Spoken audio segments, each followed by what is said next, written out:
Hello guys, this is module 3a and we are going to cover equation of motion by graphical method in this particular part. Now look here. First of all, we need to understand that this graph which we have over here, it is a graph of velocity versus time, where you can notice that our object has started from some initial speed which has been indicated by u, and then in time t it has traveled to some particular point a where it has the final velocity as v. Now when we talk about the symbols which we have used over here, the u stand for initial velocity, v stand for the final velocity, and t is the time in which it has done the entire journey. Now when we talk about the acceleration over here, acceleration of if we have to calculate for this particular graph, we know that the slope of velocity time graph is going to give me acceleration. So if I plug the value of delta y over delta x, which is change in y, change in x, the value is going to be AB over DC, and that slope of velocity time graph is going to give me acceleration. This is something known to us. So I am plugging the value of delta y, which is AB, as you can see it over here, and the time duration is going to be remain DC. Now when you plug the value over here, as you can see, AB is nothing, it is V minus U, and DC is T. We will get our value as V minus U equal to 80 when we take the T value to the other side, and this is nothing but this is going to be our first equation of motion from the graphical method, which we have derived as V is equal to U plus 80, where V is final velocity, U is initial velocity, and A is your acceleration and T is time. If we have to derive our second equation of motion from the graphical method, it is the same graph, but what trick we need to use over here, that second equation you will get if you actually go for the area. The symbols have a significance meaning which is going to be remain same. U, V, T stand as initial, final and time. Now if I go for the area under the curve, basically there are two ways in which area can be calculated.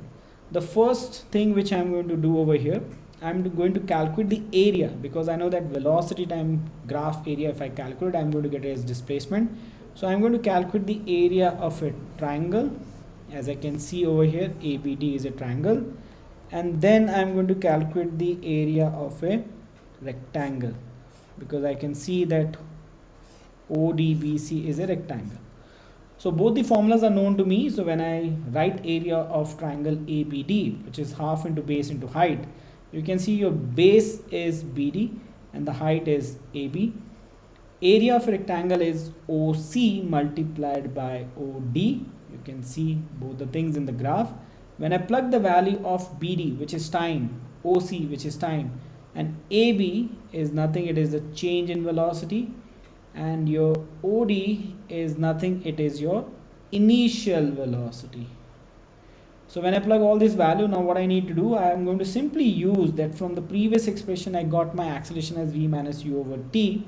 So what I will do, this V minus U I can simply plug it as 80. So in the above equation, I am going to substitute my value for V minus U as 80 in equation 1. So my expression will look like this, that S is equal to half into T, and this thing I have substituted as 80, which you can notice over here, and then it is U into T. Now if I simplify it further, definitely ut will remain as it is. I have written it first, and then this t into t will become t square. Your second equation of motion look like S is equal to ut plus half a t square, which you have derived over here. In the third equation of motion, we are going to again calculate the area under the velocity time graph, because this is the way we actually calculate the displacement. But this time, instead of calculating the area by adding triangle and rectangle, what we will do, we will go for the entire area of this particular shape. And if you notice this particular shape, it look like a trapezium, because trapezium is having two parallel sides and the two sides are not parallel. So the formula which we have for area of trapezium is half into sum of parallel side multiplied by the perpendicular distance between them. So when I plug the value of sum of two parallel side, which is ED and AC, so this is your AC and ED, it's okay if you write it as DE, multiply that by the perpendicular distance between them. You can write it as EB over here, or you can write it as DC.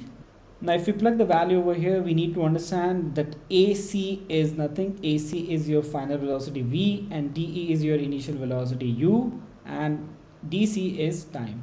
Now we are going to simply substitute the value of T over here from the very first formula which we have written, acceleration is equal to V minus U over T. The T can be written as V minus U over A. Now when we substitute this value of T in the above equation 1, you will notice that the equation look like this, where we can simply use an identity which is V plus U multiplied by V minus U. We'll simply make it as V square minus U square. So this is one particular identity which I'm going to use it over here, which you can notice over here. And by using this identity, I will write the expression as V square minus U square, and taking 2A on the other side. The equation, the third equation which we have derived from graphical method is V square is equal to U square plus 2AS. Thank you.